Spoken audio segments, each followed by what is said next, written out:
welcome back to the channel. And today I have the 2021 Citroën C5 Aircross. So Citroën is a French brand quite popular in Europe, known for making some feature-rich family cars, and C5 Aircross is no exception.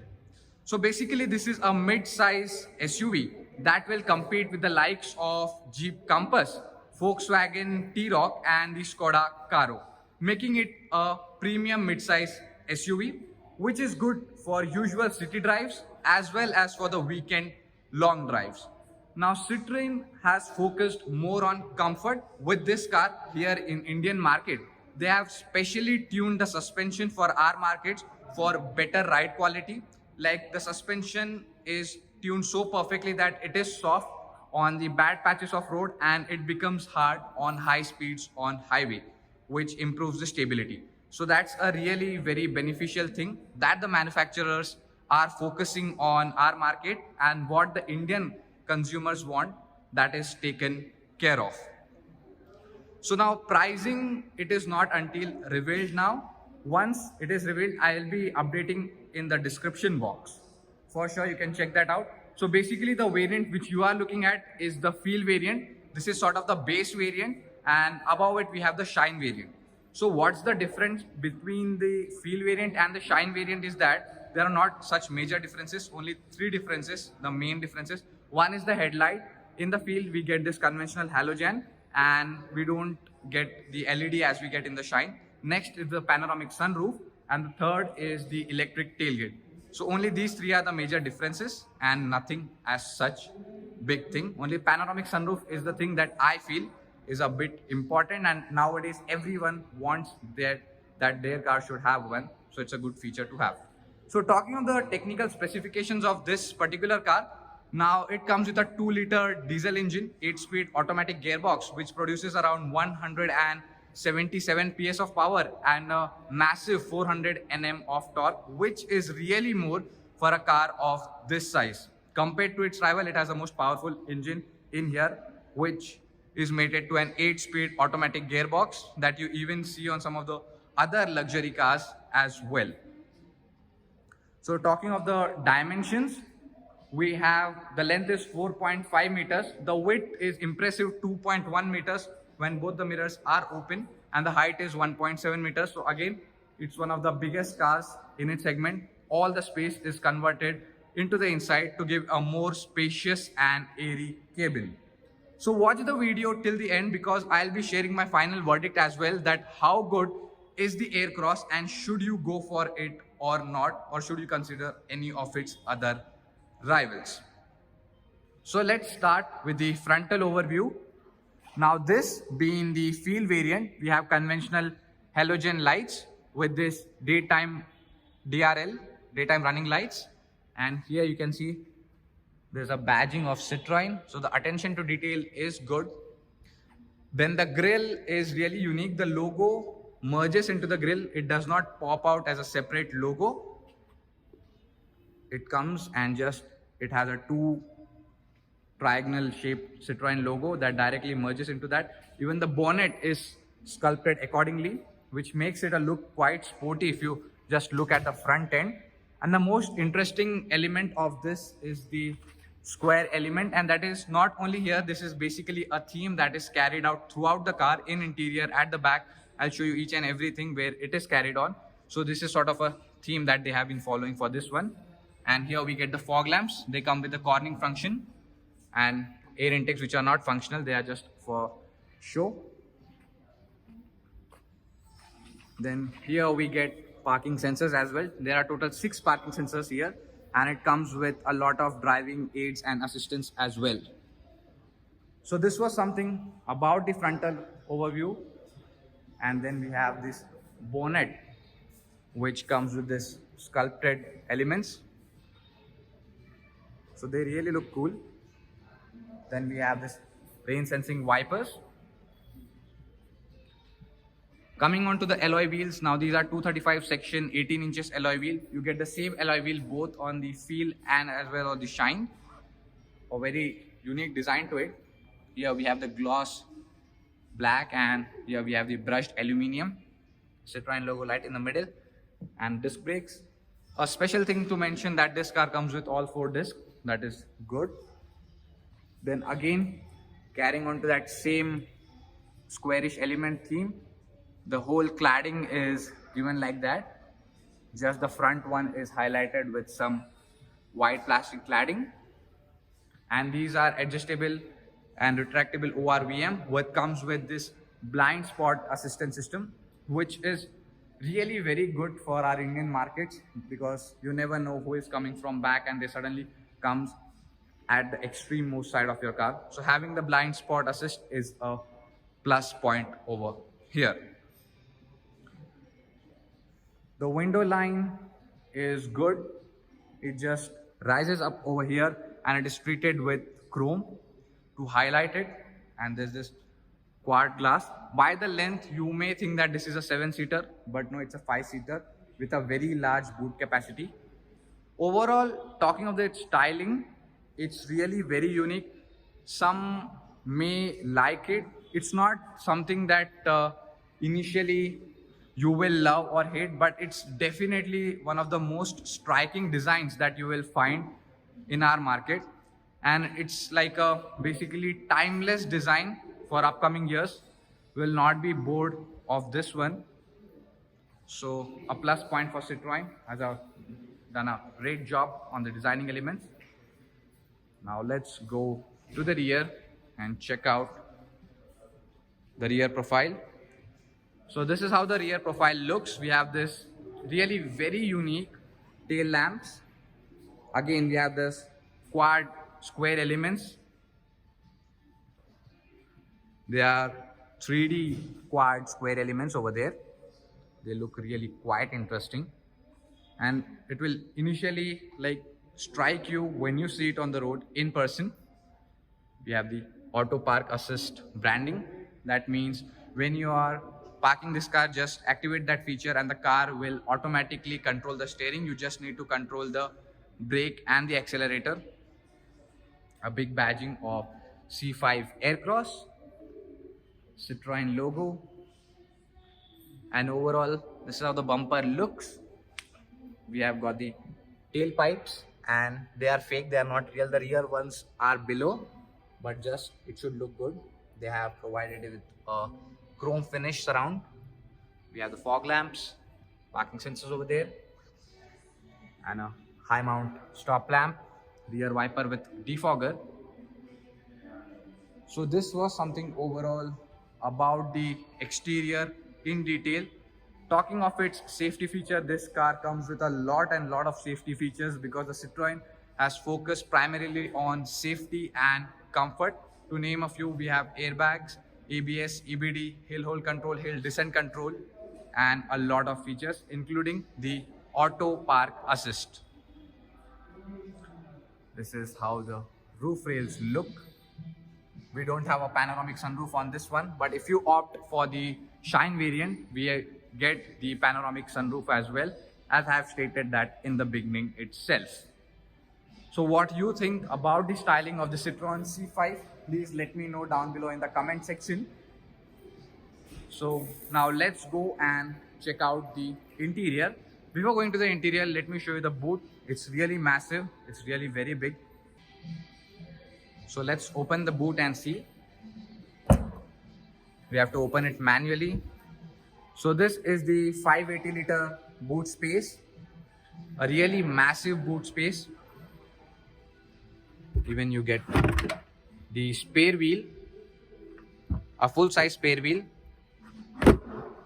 And overall, if you see, the ingress angle is good. The loading lip is not that high. You can easily load up the things, so that is not an issue. We do get one charging socket as well and one more illumination light there.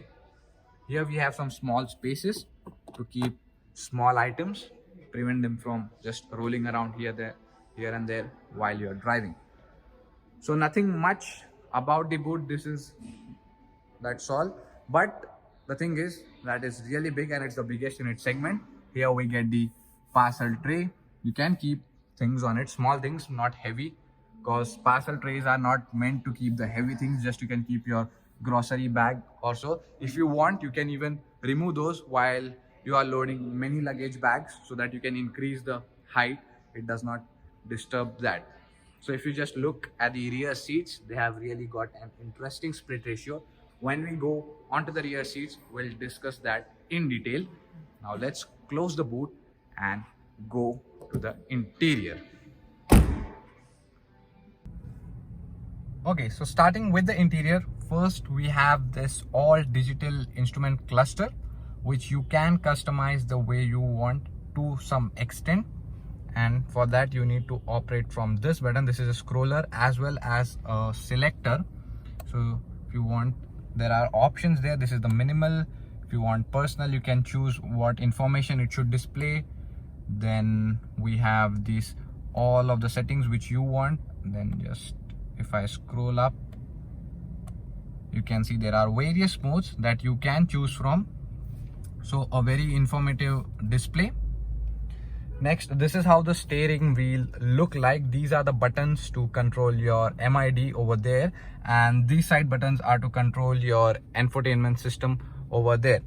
So here you get some buttons for voice control as well as your volume up and down, and here we have all the buttons to control your infotainment system, including a shortcut button for your call menu. So overall, if you look at the interior, it's I think the best in class. The way it looks, it is like they have followed that squarish theme that I have said in the beginning, and the materials are great. All the materials on the dash, in fact even the below, are soft touch and they feel great. They do not feel like they are the cheap and they have done some cost cutting. They really look and feel great. So this is how the overall dash looks like. Interesting part is this AC vents they have given over here, two squarish AC vents, and both are functional, and you can control the adjust fan speed, the direction from the upper part. So this is the infotainment system. Now it will support Apple CarPlay as well as Android Auto. And one interesting thing to note is that here we are provided with some touch control buttons. They are not physical buttons, but they are the touch control one. So if you just touch on them, they will operate. For AC, you have in the screen itself, you don't get physical buttons for climate control. It's an automatic climate control. You can set your temperature. If I just press, it makes one beep to confirm that you have pressed it. So that is a good thing. Next, continuing about the steering wheel, we have the controls for the headlights on this side, that is the left side, and controls for the wipers on the right side. Though original this car is left-hand drive, so that's why the interchanged controls for wipers and headlights. Here we have controls for your cruise control and limiter. A lot of buttons going on over there. And to set, this is the, if you can see there, MEM, that says the speed limiter, and the rest is for the cruise control. Overall, this is how the steering looks. It's a 3-spoke steering wheel with a big chunky horn pad right in the middle. So this is how the center console is. Coming to each and every button that we have over here, I have already mentioned about the touch controls over there. Coming down, we have controls for some AC. Not exactly you can control all of the climate controls like the all functions from there, but we have some shortcut buttons like the physical buttons to operate it quickly. And then we have this button for automatic start and stop, a button for hazard light, and this is a knob. Then here we get a 12-volt charging socket and a USB plug. You don't get wireless charger in this one. We have a start stop button over there, and then we have the two driving modes, that is the Eco, Sport, and one is by default the normal one. And then apart from that, we have one drive terrain select system which have various mode on that. Now it is currently on the normal. Then we have the snow one, then we have the mud, and then we have this sand one. So overall we have got driving modes plus driving selector as well. And this is the center knob, the gear knob, a very unique style, and it gets the lock and unlock button on it. If you can just see closely, it says unlock over there, and to put in parking you just need to press this one. And then we have the mode, if you want to put in the manual. Then we have even the paddle shifters. Now, a thing to note is that they don't move with the steering. They are fixed at this center part, so they will not move when the steering moves. This is the electronic parking brake and a big cup holder, not exactly cup holder, but a storage space to keep your mobile or something which you have. Then coming to the center console, we have this driver's armrest which open both the sides, like the both part have different openings, and it is really very big and very deep. Just look, I can put my almost full of the arm into it, and still it has an inner deep storage, so you can really store a lot of bottles. You can even fit, I guess, 2 or 3 1-liter bottle easily. And this is also finished in leather. Now these are the cup holders, they get illuminated. Here we don't get as such an ambient lighting on door pads and all, but you get on the cup holders. Then finish, a soft touch finish. Then we have the soft opening glove box. It's not that big, but still you can fit a bottle of 1 liter easily in there, and definitely can store your car documents. And coming onto the door, again that square theme is carried on over here as well. Again finished in leather. Controls for power windows, and here we have some controls for your light, and it shows even the which passenger have not wear the seat belt. If they are sitting on that seat, and if they have not worn their seat belt, then it will indicate here. Controls for cabin lights, they are LED lights. And if you opt for the Shine variant, you even get a massive panoramic sunroof all the way up to the back. This is the electrochromic mirror, auto dimming. So overall, this was something about the front.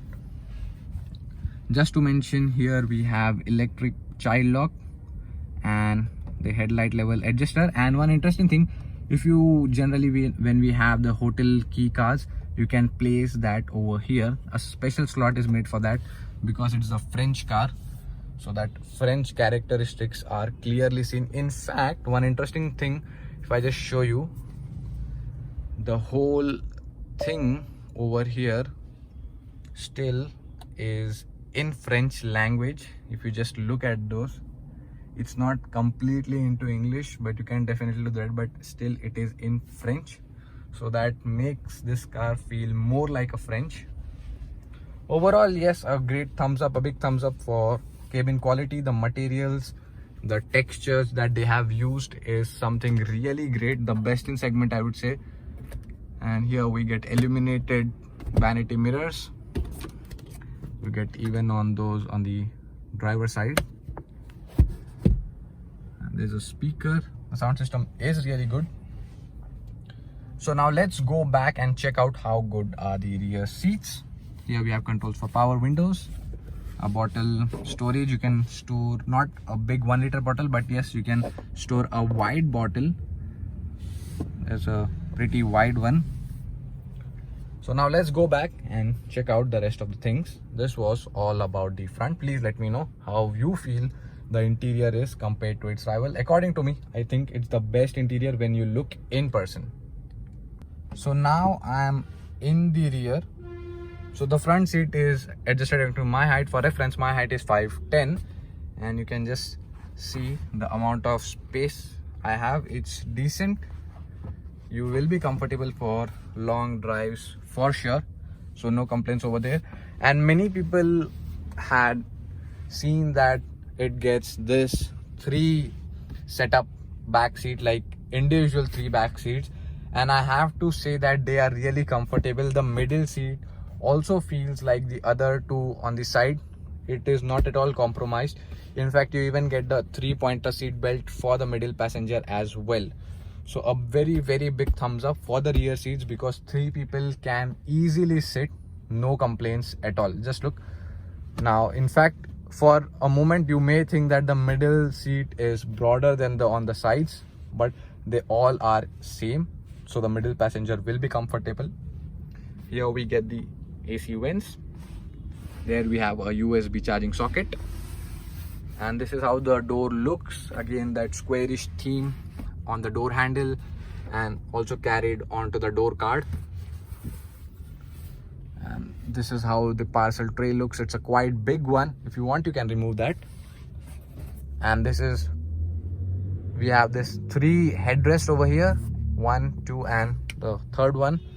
So in short, I would like to say, I know I'm saying it again, but this is a big plus point of this car, the rear middle seat. So it's a proper 5-seater.